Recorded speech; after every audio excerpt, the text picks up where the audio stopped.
বন্ধুরা, সঞ্চিতার সহজ রেসিপি চ্যানেলে তোমাদের সকলকে স্বাগত জানাই।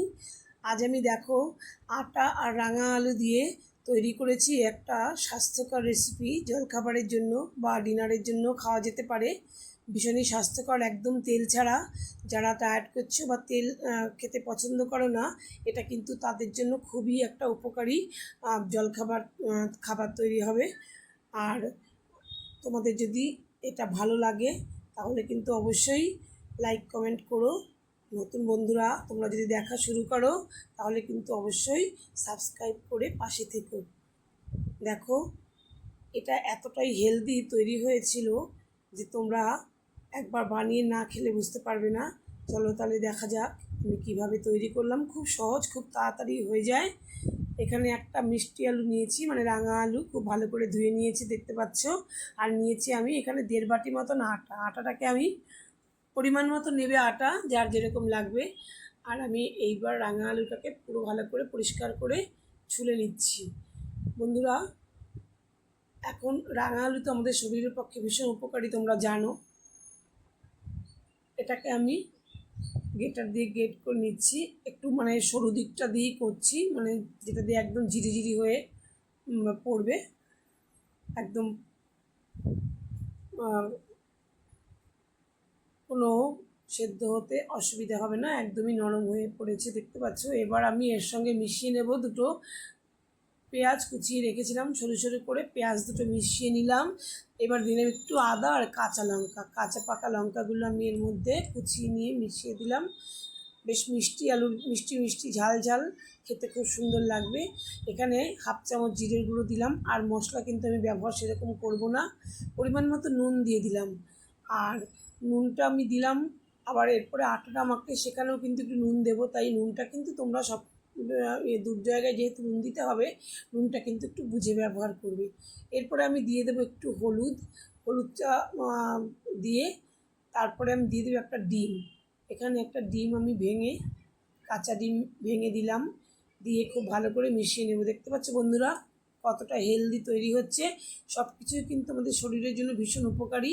আর দিয়ে দিলাম একটুখানি বেকিং সোডা দিয়ে খুব ভালো করে মিশিয়ে একেবারে সরাসরি গ্যাসের একটা কড়াই বসিয়ে দিয়েছি। 1 চামচ তেল দিয়েছি, একদম 1 চামচ তেল দিয়েছি বন্ধুরা। এই 1 চামচ তেলটাই কিন্তু, আর কিন্তু এতটা আমি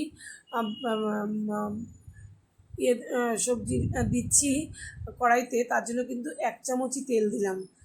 আর কিন্তু কোনো তেল আমি ব্যবহার করব না। তেলটা দিয়ে এরকম একটুখানি ভালো করে লালচে লালচে করে একটু ভেজে নেব। মণ্ড মতন তৈরি হয়ে গেছে, দেখো জলটা পুরো টেনে গেছে। এটাকে কিন্তু আমি নামিয়ে একটু ঠান্ডা করে রাখবো প্লেটের মধ্যে। অন্যদিকে আমি দেখো আটাটা নিয়েছি, আমি এই বাটির 1.5 বাটি মতন আটা নিয়েছি, যতটুকু আমাদের লাগবে সেইটুকু আমি নিলাম। তারপরে এই আটাটাকে একটুখানি নুন মিশিয়ে একটু ভালো করে নাড়াচাড়া করে নেব, মিশিয়ে নেব নুনটা। তারপরে জল দিয়ে যেমন আমরা আটা মাখি সেভাবে একটা ডো তৈরি করে নেব। একটু নরম মতনই করব, একটা ডো আমি তৈরি করে নেব। এদিকে দেখো এই পুরটাও ঠান্ডা মোটামুটি হয়ে গেছে, ছড়িয়ে রেখেছিলাম। আর এই আটাটাও মাখা হয়ে গেছে। এখান থেকে আমি এখন একটা একটা করে লেচি কেটে নেব। এরকম মোটামুটি রুটি করার মতন সাইজই আমি করেছি, সেভাবে লেচি কেটে নিয়েছি। হাত দিয়ে একদম গোল গোল করে নিয়েছি, দেখতে পাচ্ছ। এবার প্রত্যেকটাই আমি এরকম হাত দিয়ে একটুখানি প্রেস করে ছড়িয়ে নিয়ে পুরটাকে ভেতরে দিয়ে পুরো একদম মুখটাকে সিল করে দেবো, যাতে বাইরে একটু না বেরোয়। ওটাকে আমার ভালো করে করা হয়নি। এটাকে দেখো বন্ধুরা, ওটাকে শুধু পুর ভরে রেখেছি। আর এটাকে দেখো একদম সুন্দর করে পুর ভরে হাতের সাহায্যে একেবারে প্রেস করে একটু ছড়িয়ে নেব।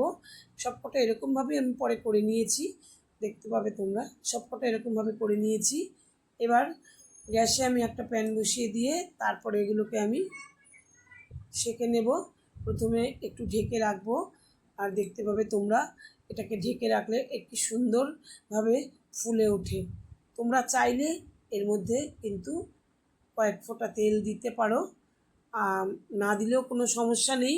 খেতে কিন্তু অসাধারণ লাগবে, যেহেতু ভেতরে পুরটা ভরা রয়েছে।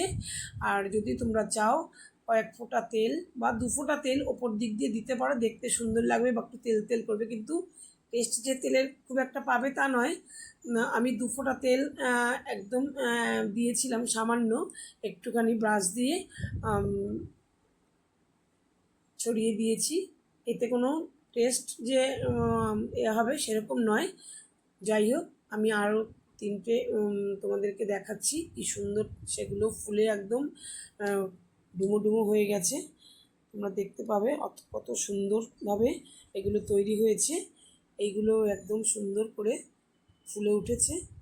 আশা করি রেসিপিটা তোমাদের ভালো লেগেছে বন্ধুরা, সাথে থেকো।